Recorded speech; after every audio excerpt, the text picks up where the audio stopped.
Dimitri Pavlenko. 8h42, il y aura du monde ce matin à 10h à l'Assemblée nationale pour l'élection des 8 commissions permanentes de l'Assemblée, élection des présidents de ces fameuses commissions. Alors évidemment, celle qui va être la plus scrutée sera la désormais célèbre commission des finances de l'Assemblée. Alors on parle beaucoup de la puissance du poste. Cette élection qui jusque-là n'était qu'une procédure technique de début de législature qui n'intéressait que les initiés de la vie parlementaire, c'est devenu un sujet de débat politique suivi heure par heure par tous les médias et la pression monte là comme pour un combat de boxe. Alors qu'est-ce qui se joue de si important ce matin à la commission des finances ? En fait c'est parce que c'est le premier duel parlementaire majeur entre la NUPES et le Rassemblement national. Ces deux oppositions que tout oppose se disputent avec une vigueur rare cette présidence stratégique et l'on va commenter cela ce matin avec nos deux éditorialistes du jour. Bonjour Jean-Christophe Gallien. Bonjour Dimitri. Essayiste, expert en communication, bienvenue sur Europe 1. Et Fathia Agag-Boudjalat est avec nous, essayiste, bonjour. Professeur d'histoire aussi. Je signale, tiens d'ailleurs aux auditeurs, votre tribune sur l'ex-rappeuse Diams sur le Figaro. Elle cartonne cette tribune. C'est gentil. Alors Fathia, je commence avec vous.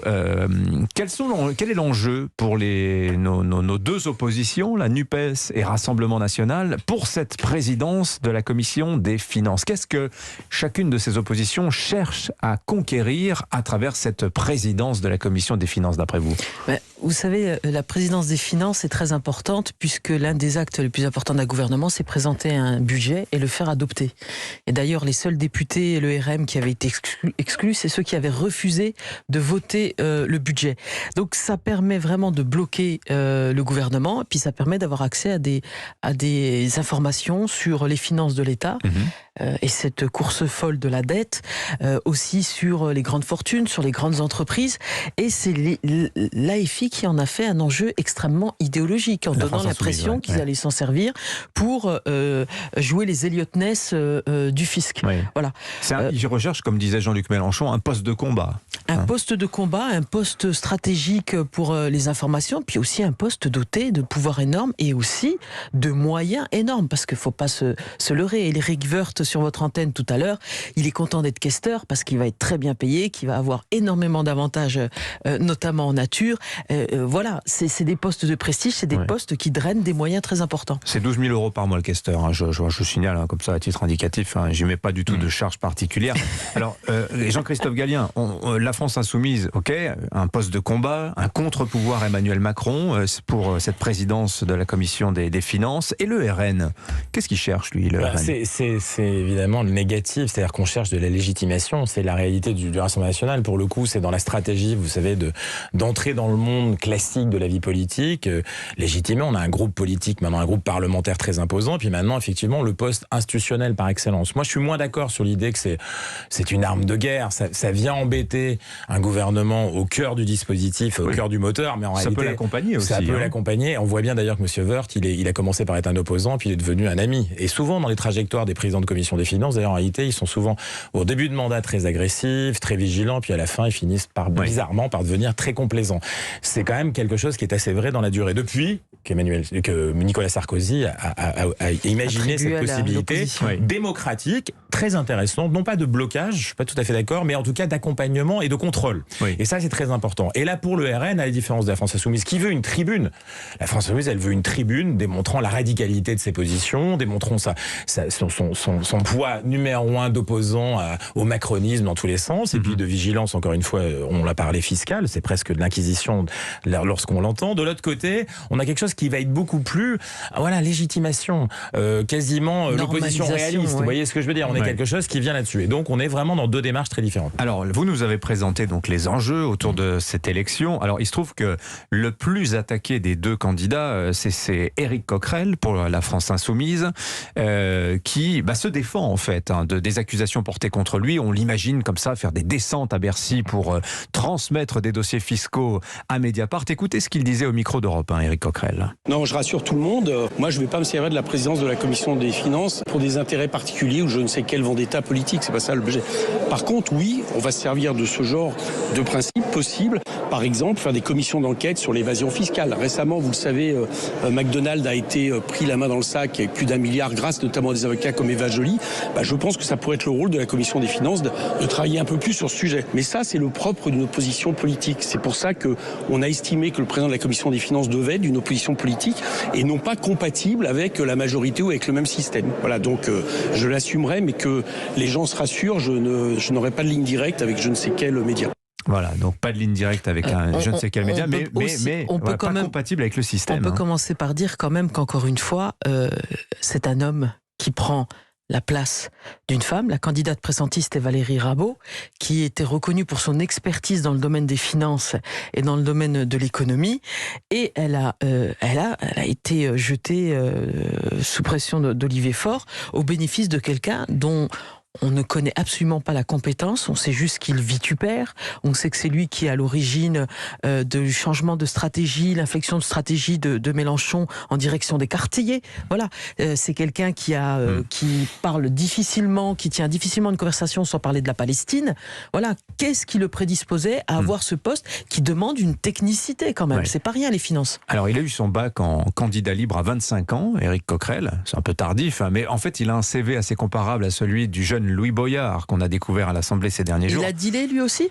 Alors non. À savoir qu'il a surtout sur son CV de l'agitation politique, très engagé dès l'âge de 14 ans dans les mouvements contre la loi Debré notamment. Palestine. Voilà, plus d'agitation que de diplôme sur son CV. Alors je suis moi-même assez peu diplômé, je ne veux pas me montrer diplomane et dire que ça vous fait un homme. Béret-Gauvois était aussi assez peu diplômé. Oui, vous avez raison.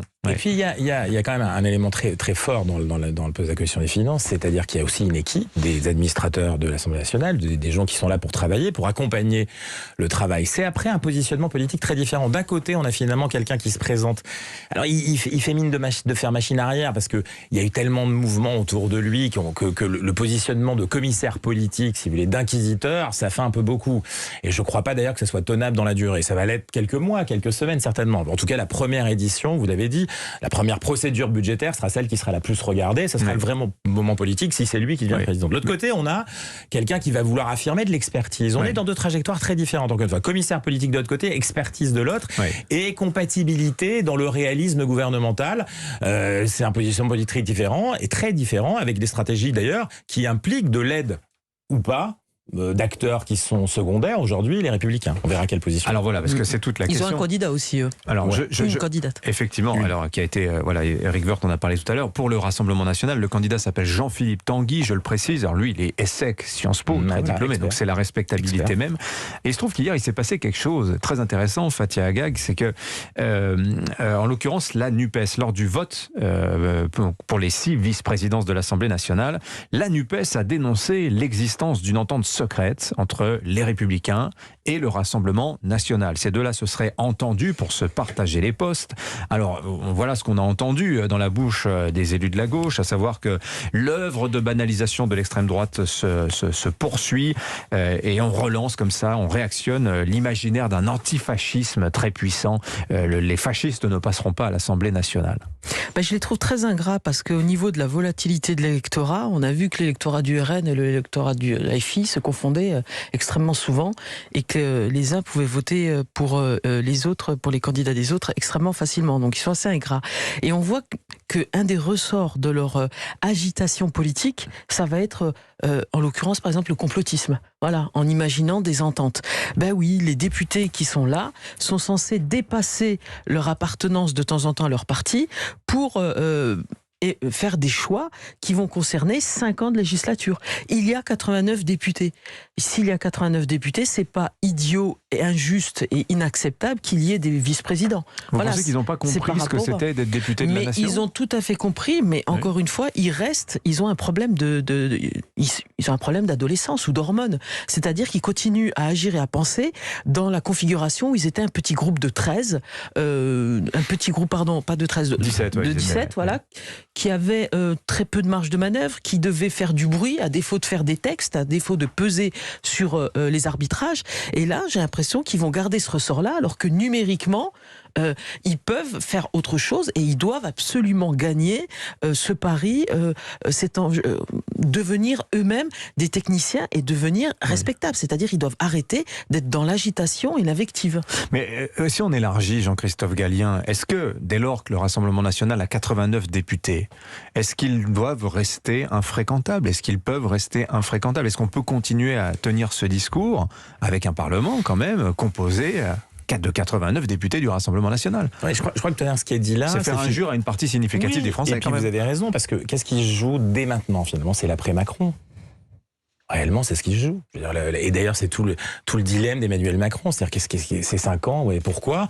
Et la réalité pour les autres, c'est un peu ça aussi. Et c'est difficile, parce qu'aujourd'hui, vous savez, vous pouvez pas tomber. Alors, Éric Woerth, tout à l'heure, demandait sur votre antenne, il tendait la main, tout en mettant quelques gifles à ses ex-camarades. Bon, voilà, ils ont envie. Mais personne ne peut aller aujourd'hui dans cette nasse-là. Chacun joue son destin. Alors, les uns avec leur radicalité, je crois pas que sur le plan du marketing politique, ils puissent changer aujourd'hui. C'est pas possible. Ils ont le sentiment que ça leur a apporté, finalement, cette dynamique. Ils veulent la conserver le plus longtemps possible et même la rendre plus forte encore, parce que l'écho vous parlez de la France Insoumise, la chambre d'écho, si vous voulez, de la LFI et des autres, c'est effectivement aujourd'hui l'Assemblée nationale. De l'autre côté, vous avez des gens qui jouent une partie très importante. D'un côté, la Rassemblement national qui va continuer son travail. Alors il a progressé dans le vote. Rappelons-nous quand même que c'est le seul parti qui a progressé dans le nombre de voix, ce qui est quand même essentiel. Ce qui est une réussite finalement pour Marine Le Pen dans un calcul. Pourtant, on disait qu'elle avait perdu. Elle a perdu 1 fois, 2 fois, voire 3 fois. C'est dans les derniers mois. La réalité, c'est que vous avez aussi les Républicains. Un vrai choix. Qu'est-ce que je fais? Et là se joue aussi l'après-Macron quelque part. C'est-à-dire que... Alors, est-ce qu'ils ont intérêt ou pas à coopérer avec le Rassemblement national ce matin pour la présidence de la Commission des Finances? Est-ce que les LR doivent voter pour un candidat du Rassemblement national? C'est très compliqué. Vous êtes LR et vous leur donnez la possibilité encore davantage de se légitimer, de montrer qu'il y a de l'expertise à l'intérieur du Rassemblement national. Parce que vous avez beaucoup de députés de droite qui, dans des duels NUPES-RN, ont voté pour un candidat Rassemblement national. Bien sûr. Et en réalité, les électeurs sont déjà dans une... Vous parliez de porosité entre les deux. On voit bien qu'il y a des mouvements de plaques. Les électeurs, finalement, ne sont pas coincés dans des blocs aujourd'hui idéologiques qu'on estimait auparavant être ceux qui permettaient la non-fréquentation, le passage d'un et des autres. Aujourd'hui, donc, on a des mouvements. C'est pas le cas au niveau des appareils. Et les appareils sont revenus. Ce qu'on a vu revenir, ce sont les partis politiques. Et les appareils, ils ont d'autres logiques.